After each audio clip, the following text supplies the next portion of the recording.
সৌরভ ভাই হিরে চিনতে ভুল করেন না। তার আরো একটা জল জ্যান্ত উদাহরণ বীর প্রতাপ সিং। মনোজ তিওয়ারির সঙ্গে ও 101 মিনিট ক্রিজে না কাটালে বাংলার ঘরে হয়তো 3 পয়েন্ট আসতোই না। সত্যি এ যেন স্বপ্নের উত্থান। আজ ও বাংলা দলে রণদেব বসুর বিকল্প, অথচ 4 বছর আগে এই ছেলেটাই অনেক স্বপ্ন নিয়ে বিহারের নালন্দা থেকে কলকাতা এসেছিল।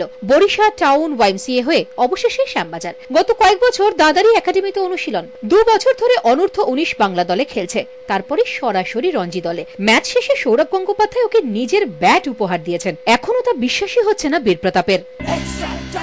दादा वही बोला गुड, फिर वही बोले कि तुम बैटिंग कर सकता है, बैटिंग पे भी थोड़ा ध्यान देना। और फिर एकाएक अगर सरप्राइज हमको बैट देती हमको तो विश्वास ही नहीं हो रहा। তবে স্বপ্নের উত্থানের পিছনে অবশ্যই বড় কারণ এবছর MRF একাডেমিতে অনুশীলন। এপ্রিল থেকে সেপ্টেম্বর 6 মাস ডেনিস লিলির তত্ত্বাবধানে নিজেকে তৈরি করেছে ও। बचपन से शौक था कि MRF का करना, MRF मेरे लिए बहुत ये फायदा रहा। আর ব্যাট করতে নেমে কি সামান্য হলেও চাপ অনুভব করেছিলেন বীর প্রতাপ?